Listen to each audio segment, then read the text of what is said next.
Hello, scholars. So, welcome to our week 11 class, which should have been week 12 had we not had our weird break due to the virus, and now our second week back after the COVID-19 crisis has struck hard across the nation. So, we'll do three parts to this video. This first part is I want to talk about what the university is doing and what we're planning on doing here over the next 6 months.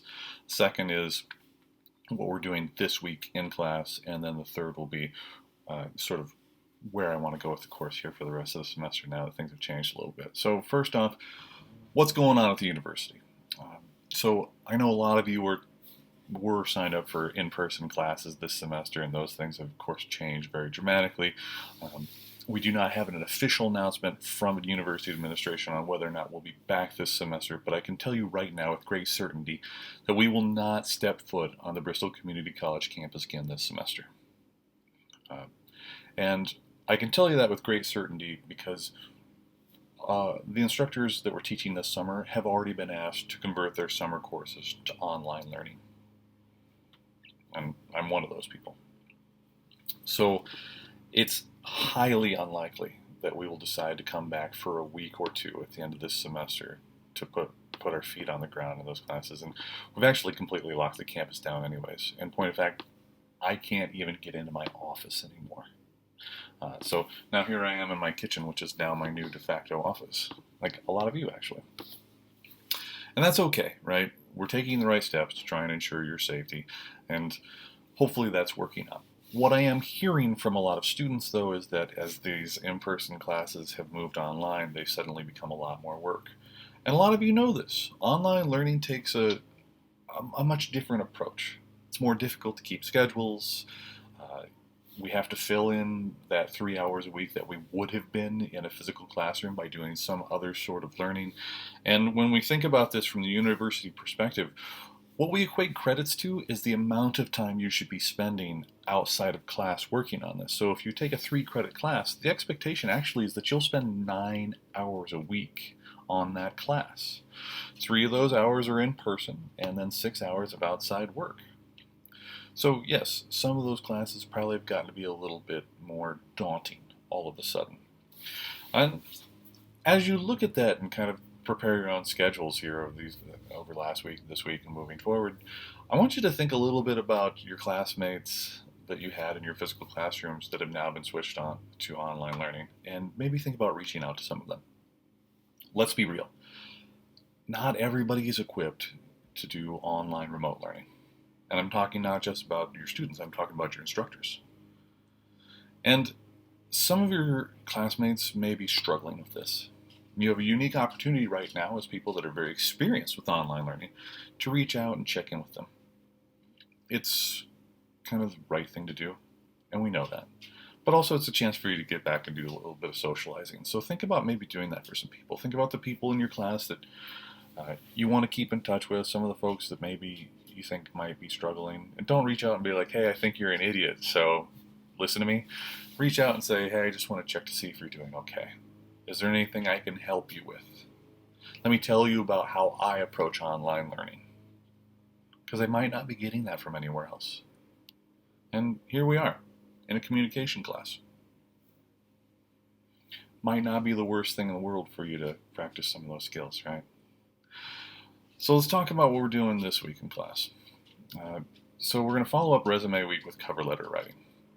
And I actually was going to do this anyways before we got trapped in our houses where you would go out and find somebody in the working world and like try and write a cover letter for their job. But now we have an opportunity to keep doing so. So you're going to seek out a job posting that you find interesting. If those of you that are already in your ideal job, just use your ideal job that you're working in right now and work up a cover letter.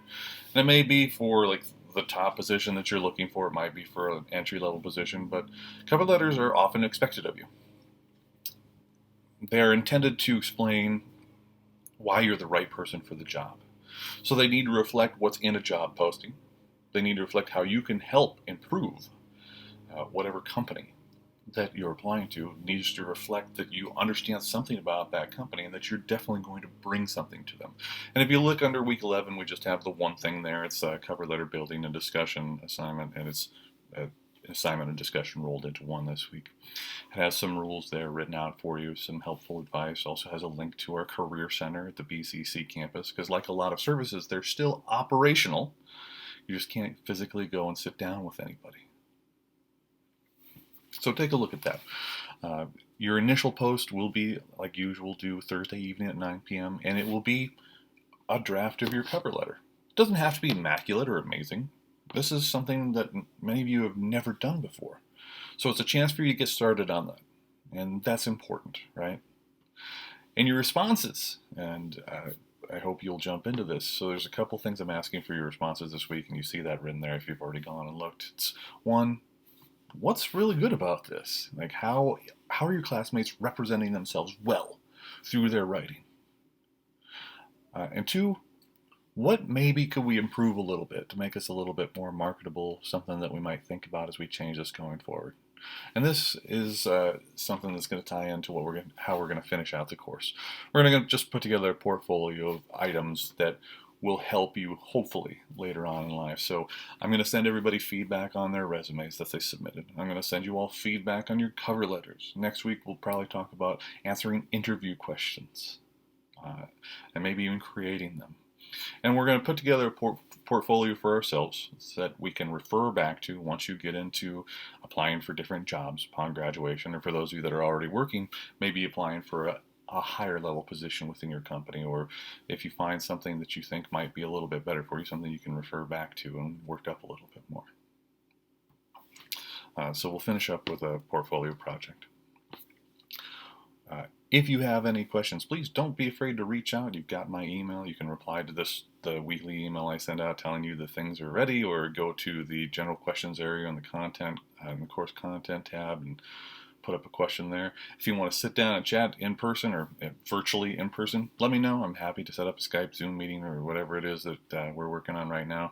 The other thing that's happening this week is I'm submitting the paper that we all talked about a couple weeks ago when we were giving our speeches. I'm submitting that paper to the National Communication Association later on in the week. So hopefully I'll have a little bit of something that you can put into your resume as we move forward to let everybody know that you are actively involved in academic research. So folks, I hope you're staying safe. Please be careful about when you leave the house, as you're all aware things are pretty hairy out there.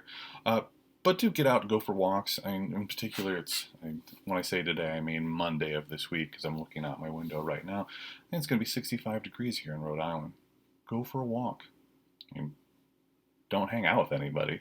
Take your dog out, or friend, whoever you live with, family, friend, etc. Go for a walk. Get some energy. Get some energy pulled into you from the sun. Breathe some fresh air from a safe social distance from anyone around you. And please let me know if you need to talk. I'm here and I'm ready to help out.